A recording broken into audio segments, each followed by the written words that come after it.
Hoy tendremos una plática informal con un personaje muy interesante de la política. Me refiero a Enrique de la Madrid. Él ha sido diputado federal, director de Financiera Rural y además fue un gran secretario de Turismo. Hoy aspira a ser presidente de la República. Pero ¿quién es Enrique de la Madrid Cordero?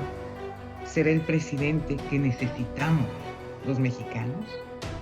Quédese conmigo esta noche. Les aseguro que el programa va a estar muy, muy bueno. Esto es Frente a Frente, periodismo con responsabilidad. Comenzamos.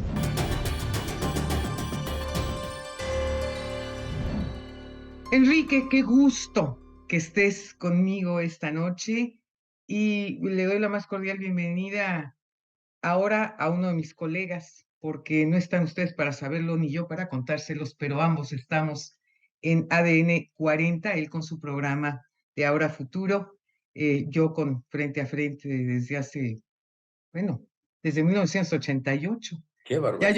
Ya llovió, mi querido Enrique, ¿cómo estás? Lolita, muchas gracias. Gracias por darme esta oportunidad de platicar contigo y a través de ti con tu auditorio. Como dices, somos colegas ahí de ADN 40. Efectivamente, Enrique, ¿cuántas cosas tenemos nosotros de qué hablar? ¿Cuántas historias que hemos conocido?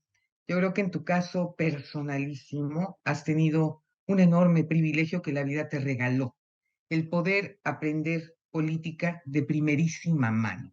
Fíjate nada más qué maravilla, el poder estar dentro de tu nido más cercano, que es tu hogar, conocer las decisiones, por qué se hacen, por qué se toman, cuáles son los problemas de México, cuáles eran los retos que tenía que enfrentar tu señor padre, don Miguel de la Madrid Hurtado.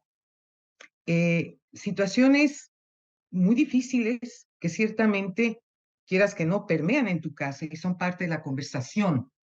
El conocer a todas aquellas personas que tomaban las decisiones, que era parte de todo su gabinete. Privilegio de verdad que te regaló la vida y que a ti te permitió conocer de primerísima mano lo que pasó y lo que se hizo de 1982 a 1988, que él tuvo el privilegio de ser el presidente de la República. Pues mira, como bien dices, tuve un enorme privilegio y un privilegio de conocer política desde mi punto de vista, política de la buena, Claro, porque como en todo, hay de todas. sí, claro. Y probablemente mucha gente, pues de la política en general, tenga una muy mala impresión porque sobre todo siempre destacan, como en muchos temas, a veces destacan las cosas negativas, pero no las positivas. A mí me tocó, como bien señalas, tener yo 20 años cuando mi papá fue presidente. Yo Sí, empezaba también la carrera de Derecho en la UNAM y entonces tenía un mundo muy interesante porque por un lado aprendía yo las cosas de la teoría en la mañana y platicaba con alguien que se dedicaba todo el día a la práctica en la tarde-noche. parte. Y tuve esa experiencia de oír, como bien dices, de los problemas del país.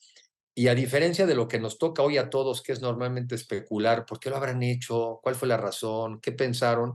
Pues yo la tenía muy fácil porque simplemente preguntaba, oye, ¿qué pasó aquí y por qué lo hicieron así? Entonces, pues además de mi carrera de abogado, pues sí, yo creo que una maestría, un Wow. doctorado durante 6 años de estar todos los días conversando, escuchando, porque pues era una mezcla. Por un lado era mi papá, que al final es para mí lo más importante, Claro, pero además era presidente, y sobre todo en un México muy complicado, Lolita, porque México hoy en día es un país donde la mitad de la población tiene 29 años de edad. O sea fíjate. que la mitad de la población no sabe ni siquiera que hubo un presidente Miguel de la Madrid. ¿No?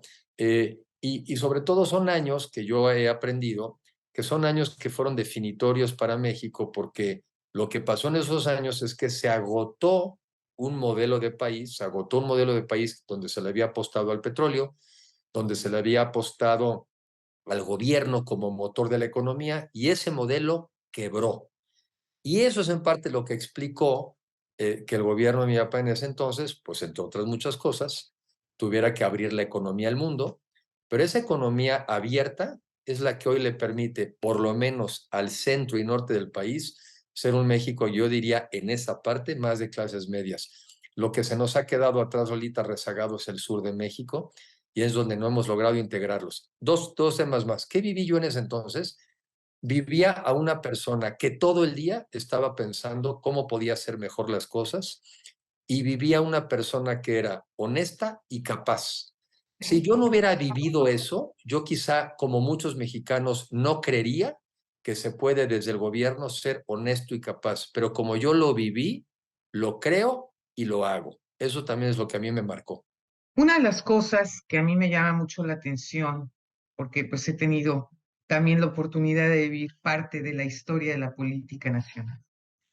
Veníamos del sexenio de López Portillo, que al principio él nos dijo que tendríamos que aprender a administrar la riqueza con toda esta situación del petróleo. ¿Tú lo recuerdas?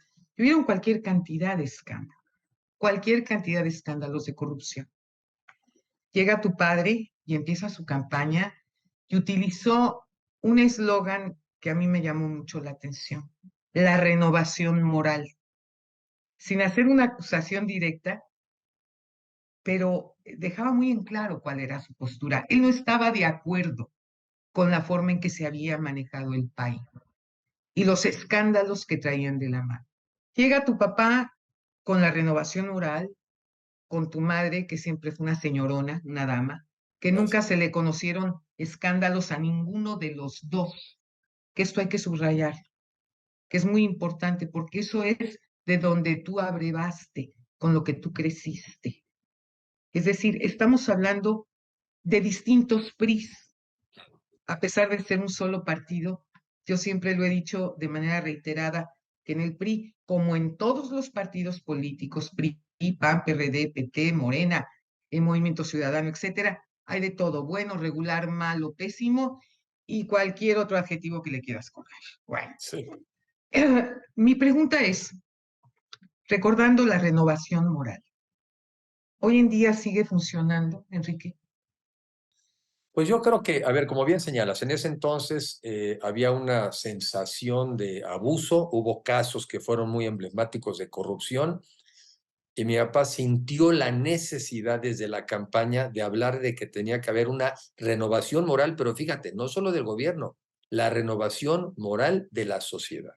Correcto. Y yo creo que la verdad es que estamos en un México donde creo que ese argumento sigue siendo válido. Porque hoy en México no estamos solamente con un tema generalizado todavía de corrupción en los gobiernos, en la sociedad.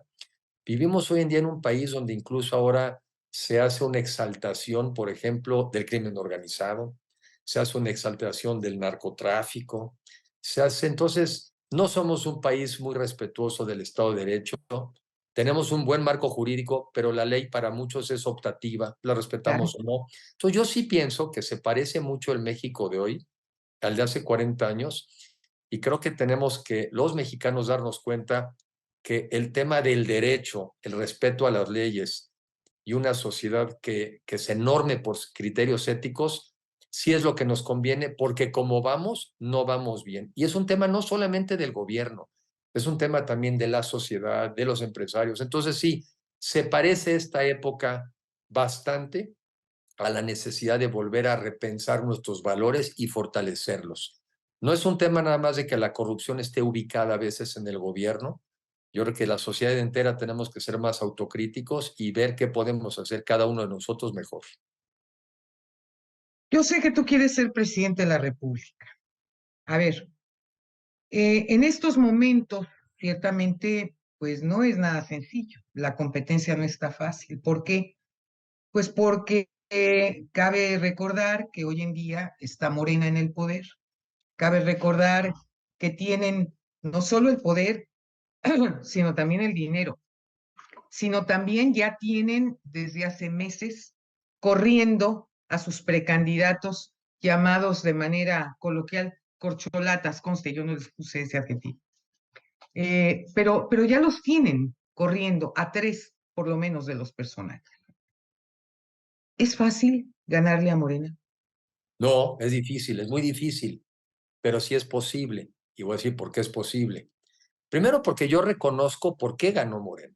Yo creo que primero por ahí hay que empezar, porque funcionó la democracia y porque la democracia castigó a partidos políticos y particularmente el último, ¿verdad? Lo castigó porque yo creo que estaba harta de la desigualdad, de la inseguridad y de la corrupción. Entonces la democracia funcionó. Para eso está también, para castigar. Ahora, si yo dijera, oye, bueno, y en todas esas áreas van mejor, en ninguna van mejor. En ninguna van mejor. O sea, somos una sociedad donde hoy tenemos 4 millones más de pobres y el ¿Sí? pretexto no es la pandemia, porque la peor pandemia es la de las malas políticas públicas, la de falta de apoyo a las empresas, la de falta de apoyo a a los trabajadores, un desmantelamiento de un sistema de salud que con problemas, pues por lo menos atendía a 16 millones de mexicanos más que los que hoy atiende porque destruyeron el Seguro Popular. ¿Por qué lo destruyeron? ¿Dieron alguna razón, alguna explicación? Pues nada más porque venía del pasado, porque hay gente que piensa que hay que destruir todo para ver si algo bueno sale. Somos un país con más violencia. Uy, Somos un país que ya va más de 132 son homicidios en lo que va la administración. Entonces, si tú me dijeras, yo sé por qué la gente cambió de opinión, pero si entonces la gente volviera a usar la democracia para castigar lo que no funciona, creo que entonces existe una posibilidad de ganar. Siempre y cuando logremos hacer una explicación de por qué lo vamos a hacer bien esta vez. ¿Por qué lo exacto. vamos a hacer mejor esta vez? Y mi argumento es que yo creo en muchas de las cosas que dice el presidente. Yo creo en un México más justo y sobre todo más para los que se fueron quedando atrás. Pero también reconozco que el presidente no pudo integrar un buen equipo para dar resultados. Y entonces, ¿por qué nos proponen a candidatos que no pudieron dar resultados desde el gobierno? Entonces Bueno, yo, acuérdate tú que el presidente dijo que él prefiere 90% de lealtad y 10% de capacidad. Con este principio, si nos vamos al 10% de capacidad, pues está muy difícil, ¿no? y ahí está lo que algunos pensamos, que no es una buena mezcla, porque yo empecé diciéndote que de las cosas que yo aprendí es que se puede ser honesto y capaz. Y la lealtad principal tiene que ser al país, al país. Hay tantas cosas que en este gobierno se han hecho mal, que han sido desleales para con el país. Probablemente han sido leales con un jefe, pero el verdadero jefe es el país. Y cuando tú estás sirviéndole a un jefe, incluso yendo en contra del país, pues no eres leal. Claro, Entonces, yo sí creo que cuando estás hablando, yo comparo mucho la política con la medicina. Tú debes ir al médico que está mejor capacitado, que tiene más experiencia, que ha atendido a más enfermos y que los ha curado. eso es, Tú no vas al médico más simpático, ¿no? Ay, mira, es que es muy simpático este médico. Oye, sí, pero ¿cuántos se le han muerto? Entonces claro, tú no vas con el simpatías, vas con el médico que te resuelve los temas. Y en la sin duda. política debemos empezar a diferenciar entre el simpatías y el que te conviene. Enrique, el tiempo es nuestro mayor enemigo, así que vamos a hacer la segunda parte de esta charla informal a partir de las 12:30 de la noche del próximo sábado. No se pierda nuestro próximo programa, México vive tiempos de cambio, tiempos de dar la cara, tiempos para hablar frente a frente. Muy buenas noches.